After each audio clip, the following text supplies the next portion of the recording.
Bismillahirrahmanirrahim.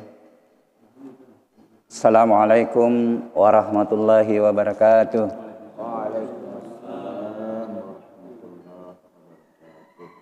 Alhamdulillah.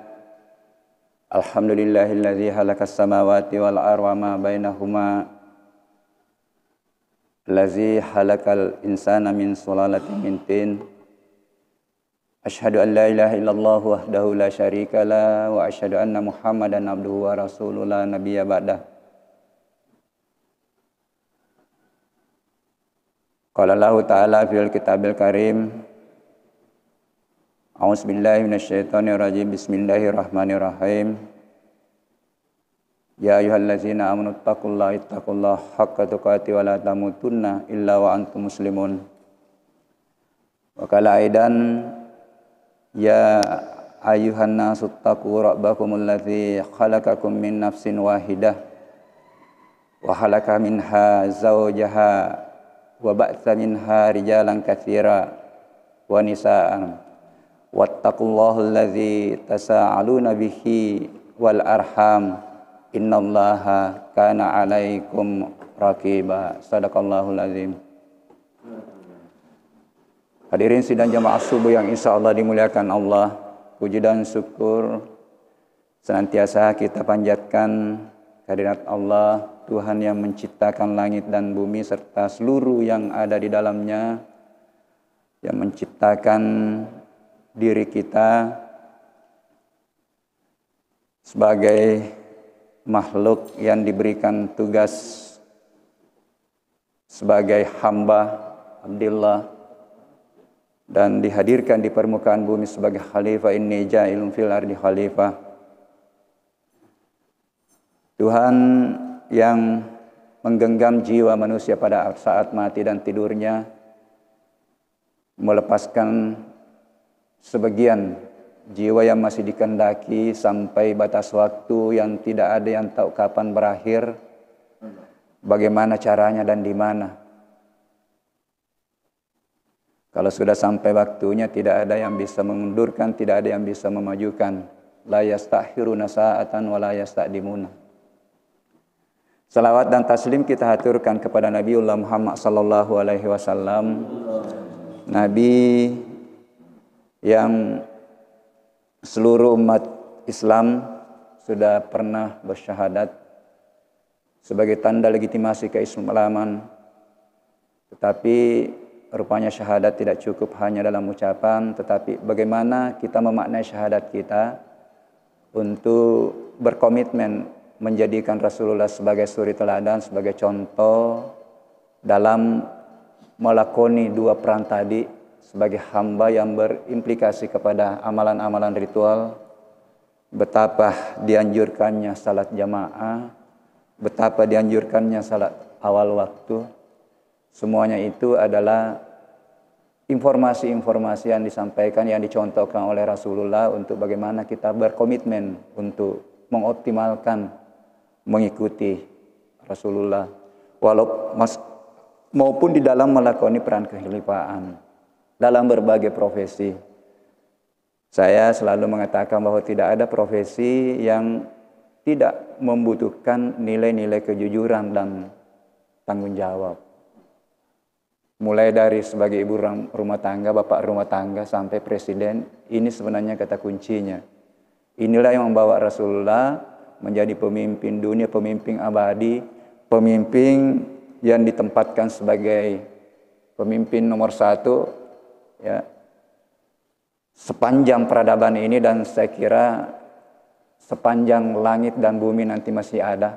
Itu tidak akan ada lagi hadir manusia yang termulia sama dengan Rasulullah. Kaum muslimin, muslimat, sidang jamaah subuh yang insya Allah dimuliakan Allah. Saya masih melanjutkan mungkin materi saya yang lalu, mungkin beberapa bulan yang lalu, ya, agak lama kan. Mengenai bagaimana mengenal diri. Karena sekali lagi bahwa kalau kita renungkan bahwa setiap manusia itu harus memiliki ilmu dan pemahaman tentang 3 hal. Yang pertama adalah bagaimana memiliki ilmu dan pemahaman tentang dirinya. Yang kedua adalah bagaimana memiliki ilmu dan pemahaman tentang lingkungan. Lingkungan ini terbagi 2, lingkungan sosial, bagaimana berinteraksi kemanusiaan, berinteraksi sosial, mulai dari yang sederhana sampai dengan interaksi sosial yang luas, lebih luas. Bagaimana berinteraksi dengan lingkungan alam atau lingkungan hidup, bagaimana menghargai tanaman, bagaimana menghargai kehidupan lain, bagaimana menghargai air, bagaimana menghargai udara. Yang ketiga adalah semua kita ini harus memiliki ilmu dan pemahaman tentang Tuhan. Tetapi ketika 2 tadi itu dikaji secara mendalam, insya Allah disitulah akan kita mendapatkan ilmu dan pemahaman sebenarnya siapa sih itu Tuhan. Dan referensi utamanya untuk bagaimana memahami ketiga hal ini, referensi dasar atau utama, paling utama adalah Al-Quran. Karena rupanya ada semua di situ, cuman memang ada yang butuh penafsiran, ya, ada ayat-ayat mulhama, apa namanya itu? Muhkama, ada ayat mutasyabiha, ya. Ada yang langsung bisa kita terapkan di dalam bagaimana hidup bermasyarakat, bagaimana berinteraksi sosial. Tidak perlu tidak perlu ditafsirkan. Ketika ayat mengatakan jangan saling mencelah, boleh jadi yang kau celah itu lebih mulia daripada kamu. Terapkanlah dalam kehidupan. Kaum muslimin muslimat yang insya Allah dimuliakan Allah. Nah, yang paling mendasar adalah tentang diri adalah bagaimana, untuk apa sih sebenarnya kita diciptakan hadir di permukaan bumi ini. Hampir kalau saya membuka ceramah, membuka tausiah itu selalu saya buka ini bahwa kita ini hadir dengan 2 peran, ya, sebagai Abdillah dan sebagai Khalifatullah. Ya, sebagai Abdillah mungkin kita sudah lolos di dalam bagaimana meningkatkan kualitas hubungan kita dengan Allah, rajin salat, ya, meskipun itu perlu juga direnungkan sebagaimana yang dicontohkan oleh Rasulullah, ya. Ketika salat wajib kita itu insya Allah umur begini mungkin tidak ada yang bolong-bolong itu. Tetapi bagaimana kita mencoba lagi meningkatkan kualitasnya itu awal waktu. Bagaimana mempelajari, merenung, memahami apa yang kita baca di dalam Al-Quran. Bagaimana kita mengaitkan bahwa rupanya khusyuk di dalam salat itu memang tidak mudah, tetapi harus kita mencoba melatih diri dan mencoba merenung, mengaitkan dengan prosesi sebelum salat. Ini baru saya juga pelajari bahwa itu terkait semua dengan wudu. Saya sebelum belajar, saya memang sudah mengatakan bahwa mestinya kalau sudah pakai wudu, jangan pergi lihat televisi dulu atau buka HP. Ya. Nah, rupanya secara fikih itu tidak batal. Tetapi bahasanya Guru Tak Kiai Nasaruddin Umar, energinya wudu sudah berkurang baru pergi berdiri sholat. Kemudian betapa kita harus mempersiapkan diri, ya, pakaian, ya. Rupanya bukan seustaz itu kalau pakai pakaian khusus pergi sholat.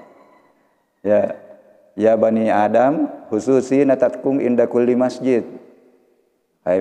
Ketika mau sholat, ya masjid ini kan bisa ini. Ketika mau sholat pakailah pakaian khususmu. Jadi ini semua rasional. Masa pergi menghadap gubernur misalnya itu tidak mau pakai pakaian yang ini, tetapi kita mau menghadap Allah, ya. Jadi rupanya itu jadi bukan seustaz itu kalau pakai ini, ya, pakai pakai gamis, pakai ini bukan, ya. Tapi itu tadi rupanya ada semua di dalam Al-Quran. Karena ini persoalan kehusuan dalam sholat ini. Saya dulu itu kubaca semua buku-buku itu karena tambah sholat tambah banyak diingat. Rupanya yang ada di buku itu adalah indikator-indikator, cara-cara atau tanda-tanda yang disampaikan dalam buku. Akhirnya saya mengambil keputusan bahwa rupanya mungkin hal itu terkait dengan hak prerogatif Allah. Beda-beda kita di dalam bagaimana merasakan kekhusyuan. Nah, kemudian saya mau masuk sedikit lagi bahwa diri kita itu kita pahami bahwa ada jasad, ada ruh. Nah, ini juga macam-macam pandangan bahwa ruh itu terbagi, ruhani itu terbagi dua. Ada yang terkait dengan jiwa, ya. Jiwa ini macam-macam juga. Ada yang menyebabkan akal pikiran, kemudian ada yang menerjemahkan badan non fisik. Di dalam ilmu pengetahuan ini adalah badan energi. Nah, pada kesempatan ini saya masih akan fokus sedikit bagaimana mengenal diri dari sisi jasad. Karena isi saja ini sudah luar biasa, masih misteri sampai ketika masuk di dalam unsur yang lebih kecil lagi, ya. Dari sel kemudian masuk ke dalam isi sel, ya. Karena tubuh sebagai jasad ini, kalau kita merenung dan mengkaji lebih dalam, akhirnya nanti itulah yang ketemu bahwa yang berasal dari jasad masuk ke dalam itu yang nanti kemungkinan itu juga yang non fisik. Karena ketika sudah bicara energi nanti, di mana energi ini kalau di dalam bahasa biologi itu dia dibentuk oleh satu unsur di dalam isi sel itu namanya mitokondria. Disitulah diproses menghasilkan energi dalam bentuk ATP. Jadi saya berpikir kalau masuk ke ATP itu kan itu sudah unsur-unsur. Ketika masuk unsur, ya, masuk ke atom. Kemudian ada proton, ada neutron. Masuk lagi lebih dalam, wah disinilah nanti di situ ada pancaran energi. Masuknya ke ilmunya Prof fisika itu. Nah, pancaran energi lah sebenarnya itulah yang bisa bersambungan dengan dunia luar, alam makrokosmos dengan alam mikrokosmos. Nah, sehingga saya coba merenung bahwa kehidupan ini, ya, itu sebenarnya tidak lain adalah interaksi proses fisika, kimia, biologi di dalam tubuh kita, mulai dari tingkat sel sampai dengan tingkat organ, ya, tingkat jaringan, tingkat organ, dan menjadi tingkat organisme yang saling berhubungan. Tadi organ, lahirlah kita ini. Nah, sehingga kalau kita mengkaji lebih dalam bahwa sekarang sudah mulai dikaji itu bahwa kita berbicara sehat sebenarnya itu kesehatan di tingkat sel. Karena kalau kita melihat, ya, bahwa penyakit misalnya kanker yang muncul itu kan sebenarnya ada unsur-unsur, ada komponen-komponen atau ada sel yang tidak komitmen dengan perintah sel. Dia tumbuh berkembang lebih cepat dibanding dengan yang lain. Nah, sehingga kalau kita coba, kenapa ya tidak komitmen? Mungkin ada hal yang keliru. Karena kalau masuk tadi lebih mendalam itu, ya, bisa berhubungan dengan bagaimana makanan yang kita makan halalan thayyibah. Bisa. Saya pernah kasih tahu Prof Penny Haju, saya bilang mungkin bagus dikaji ini bagaimana hubungan kehalalan rezeki makanan itu terhadap bagaimana perilaku, bagaimana bisanya muncul penyakit-penyakit yang aneh di dalam tubuh. Tetapi kan tidak mudah mencari datanya itu. Karena tidak mungkin kita bisa tanya orang, tidak halal itu makanan tak. Harus mencari metode, tapi ini sudah mulai diungkap itu, sudah mulai. Mungkin ada pendekatan-pendekatan lain nanti, karena tidak mungkin, sekali lagi tidak mungkin kita tanya orang, ya. Nah, kaum muslimin, muslimat yang insya Allah dimuliakan Allah. Tadi ayat yang saya bacakan itu sebagai pembuka. Yang pertama itu, ya ayyuhallazina amanu taqullaha haqqa tuqatih wa la tamutunna illa wa antum muslimun. Kalau kita renungkan ayat ini, bahwa perjalanan hidup kita ini sebenarnya mencari jalan untuk menuju ke sana. Makanya menurut riwayat ini setiap Rasulullah membuka ceramah atau tausiahnya ini pakai ayat ini. Karena sebenarnya inilah kuncinya hidup ini. Kita mau mencari tadi bagaimana selalu meningkatkan keimanan, selalu meningkatkan ketakwaan, sampai mencapai predikat takwa yang sebenar-benarnya takwa, dan Allah memperingatkan, janganlah kamu meninggalkan bumi ini sebelum mampu berserah diri kepada Aku. Al-Muslimun.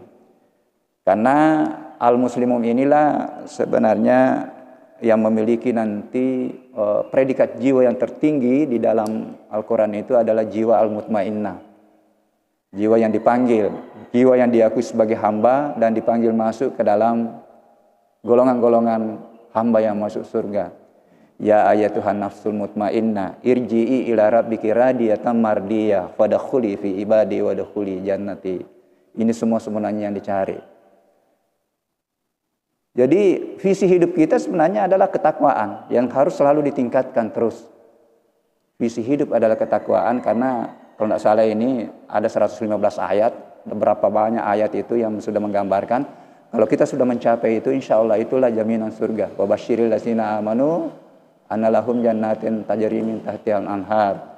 Sampaikan kepada orang beriman dengan keimanannya itu, ya, mendasari aktivitasnya, ya, melaksanakan amalan-amalan baik, insya Allah itulah jalan nanti untuk merebut surga.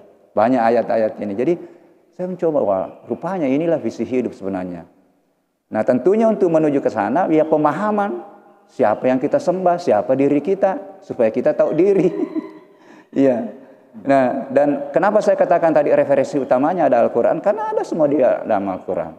Allah memperkenalkan dirinya Maha melihat, Allah memperkenalkan dirinya Maha meliputi, Allah memperkenalkan dirinya Ahad, Allah memperkenalkan dirinya laisa kamitslihi syai'un. Saya bilang, ini saja penggalang-penggalang ayat yang kita renungkan itu luar biasa. Karena kalau betul-betul itu kita yakini, hakul yakin Allah Maha melihat, ini yang bisa mengeliminir perbuatan-perbuatan yang kurang tepat di antara salat. Karena terkadang di salat itu, ya, sudah kan kita dilatih untuk bagaimana berhubungan, tetapi di antara salat inilah yang terkadang sulit. Karena sudah masuklah, karena ada takwa, ada fujur, ya. Kaum muslimin, muslimat yang insya Allah dimuliakan Allah. Ayat yang kedua tadi yang saya bacakan, ya ayuhan nasu taqu rabbakumul ladzi khalaqakum min nafsin wahidah. Ada 3 ayat yang saya temukan, ini nafsin wahidah, diri yang satu, yang terjemahan Departemen Agama selalu dikurung dengan Adam. Tetapi ada sebagian yang menerjemahkan atau memaknai nafsin wahidah itu, itulah stem cell. Itulah zygote. Dan itu sangat tepat dari sisi tadi, bahwa satu zygote itu, satu stem cell, ya, yang membentuk diri kita ini, kemudian itu membelah dari diri yang satu, kemudian membentuk pasangan menjadi 2 sel. Setelah itu 2 menjadi 4. Setelah itu 4 menjadi 8. Yang dibahasakan di dalam ayat ini itu ada makhluk yang tidak berbentuk. Dibahasakan Al-An'am, dibahasakan sebagai binatang ternak 8 pasang. Nah, kalau kita memang renungkan, ya, boleh jadi pemahaman itu yang tepat, karena pertama Allah berbicara tentang diri, kemudian seakan-akan tidak ada hubungannya, langsung ada binatang ternak. Nah, subhanallah, ini klop dengan apa yang dibahas di biologi itu, bahwa setelah 8 pasang itu terbentuk, 8 sel itu 8 pasang atau 16 sel itu sudah masuk instruksi Tuhan. Bukan hanya membelah, tetapi disitulah sudah ada yang membelah jadi bakal jantung, bakal organ-organ tubuh, ya. Karena kalau tidak ada di situ instruksi, ya, keterlibatan Tuhan untuk melakukan pembelahan sel, kita ini bundar. Karena hanya membelah, tetapi di situ sudah ada bahwa dari 8 pasang tadi itu 16 sel itu sudah luar biasa. Nah, ini pandangannya juga Agus, ya. Jadi sekali lagi bahwa terjemahan Departemen Agama itu menerjemahkan nafsin wahidah itu adalah Adam, ya. Nah, dari versi lain bahwa nafsin wahidah itu dimaknai sebagai stem cell, ya, yang dimana di dalamnya tadi itu terungkap rahasia-rahasia, ya, sehingga lahirlah satu buku yang dikarang oleh Kazuo Murasaki, kalau tidak salah, ya, Tuhan dalam DNA. DNA itu di dalam inti sel. Ya. Karena tadi ini satu sel, kita semua ini berasal dari satu sel. Referensi yang saya baca itu ada dua, bahwa 1 kilogram berat badan itu mengandung 1 triliun. 1 triliun sel. 1 kilogram berat badan. Jadi coba kalau saya ini 65 triliun. Ya, yang membentuk diri kita berasal dari satu titik yang namanya sel. Di mana di dalam sel ini kalau kita bahas organel sel di dalam biologi, luar biasa, disitulah kita temukan lagi rahasia-rahasia Allah. Ya. Tadi salah satunya yang di mana terbentuk energi itu di mitokondria. Di mana dibentuk itu sintesis protein itu di ribosom namanya. Di mana di dalam ribosom itu bisa membentuk 20 pasang asam amino. Asam amino itulah membentuk protein. Membentuk protein, jadi nyambung sebenarnya. Protein nyambung lagi dari luar, nanti makanan dari kita makan untuk membentuk itu. Jadi unsur-unsur halalan thayyibah ini di sini sudah berpengaruh nanti di dalam bagaimana membentuk kualitas diri di tingkat sel. Ini. Nah, kemudian sel itu ada intinya. Di sinilah inti, di situ intilah. Inti yang banyak rahasia. Tadi yang buku yang dikarang Tuhan dalam DNA, dalam dia diterjemahkan begitu, bahwa di situ luar biasa rahasia Allah. Karena di inti sel ini di sinilah kromosom. Kromosom itu berpasangan yang bisa mengantar kenapa kalau bapak kita lurus rambutnya, kemudian mama lurus rambutnya, ya kemungkinan anaknya itu lurus rambut. Tetapi ketika dia ada keriting rambutnya, jangan katakan, wah, kenapa keriting rambutnya ini? Di sinilah karena berpasangan. Ini rahasia Allah lagi. Berpasangan, kemungkinan pasangan keriting itu ada di nenek. Jadi generasi kedua baru muncul. Ini saya biasa merenung bahwa makin tinggi ilmunya orang, makin banyak dikaji, mestinya makin kenal Tuhan dan makin mendekat kepada Tuhan. Dan itu ayat lagi bahwa seluruh yang aku ciptakan itu berpasangan. Ini berpasangan, baik yang nampak di bumi, yang ada dalam dirimu, maupun yang belum kau ketahui. Subhanallazi halakal aswaja kullaha mimma tumbitul ar wa min anfusikum wa mimma la ya'lamun. Mohon maaf, inilah layak lamun banyak dimanfaatkan orang-orang di luar kita. Ketika ada suatu fakta yang muncul, belum ditemukan pasangannya, dicari pasangannya, fakta yang muncul itu, lahirlah ilmu-ilmu baru. Ini biasa saya kasih motivasi kepada anak-anak, kepada teman-teman.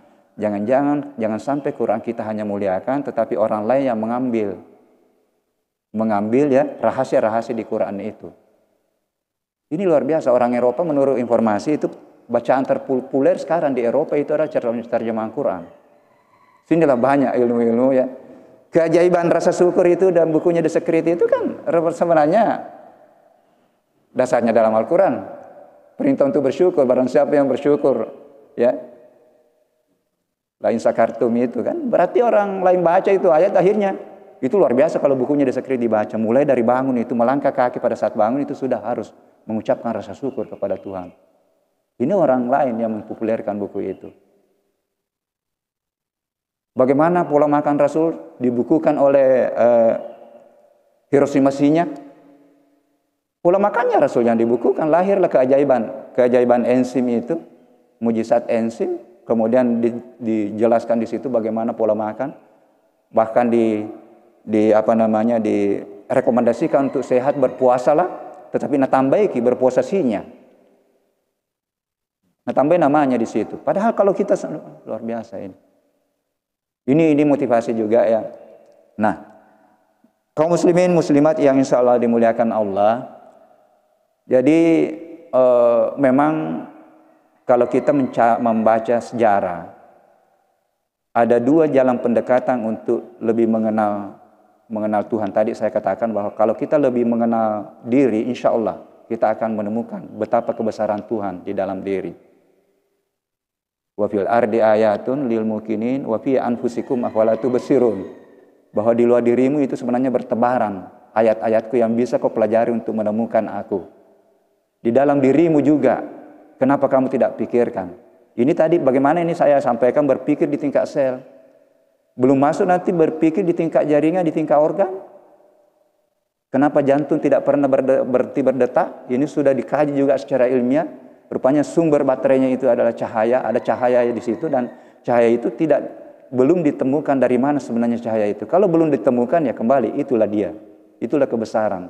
Tidak bisa dijelaskan secara rasional, Ya, mohon maaf. Jadi secara rasio bukan secara akal. Kalau menurut saya memang akal itu adalah integrasi sikir dan fikir. Itulah akli sebenarnya. Yang terkadang di sini kan rasio tidak rasional. Kalau kita bilang tidak masuk akal, ya berarti tidak kita padukan antara bagaimana renungan sikrola dengan fikir. Ya. Dan itulah sebenarnya yang disebut dengan ulul albab di dalam Al-Quran. Jadi saya mencoba bahwa rupanya definisi cerdas itu sudah ada dalam Al-Quran sekian abad yang lalu. Cukup ya? Ya. Bahwa yang dimaksud orang cerdas itu adalah orang yang mampu memadukan antara fikir dan sikirnya untuk mengkaji ayat Allah.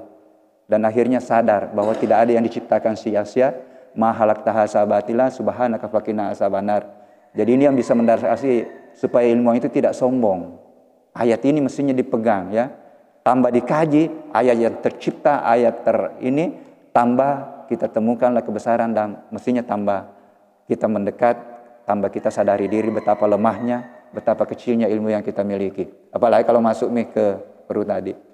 Nah, saya kira itu mungkin ya belum nanti masuk ke tingkat sistem bagaimana organ saling berhubungan, satu saja yang tidak komitmen di dalam hubungannya itu. Nah, ini semua bagian renungan tadi sebagai salah satu inti dari ayat, kenapa kamu tidak pikirkan dirimu untuk sebenarnya jalan untuk memikirkan aku, ya lebih mengenal aku. Dan saya kira itu mungkin yang perlu saya sampaikan pada kesempatan ini. Sudah cukup mungkin ya, masih banyak rahasia-rahasia yang bisa terungkap. Ini baru dari sisi jasad, dari sisi sel, dan masuk nanti bahwa yang mengatur sel inilah disitulah sebenarnya nanti proses metabolisme, proses kimiawi di dalam sel. Jadi nyambung nanti dengan bagaimana kualitas jiwa. Bahwa kualitas makanan mempengaruhi kualitas jiwa. Dan jiwa yang paling tinggi tadi yang saya sampaikan adalah kita semua bercita-cita untuk mencapai predikat jiwa al-mutmainnah. Saya kira itu mudah-mudahan ada manfaatnya apa yang saya sampaikan. Mohon maaf atas segala kekurangannya. Wallahu muwaffiq ila aqwamit thariq. Assalamualaikum warahmatullahi wabarakatuh.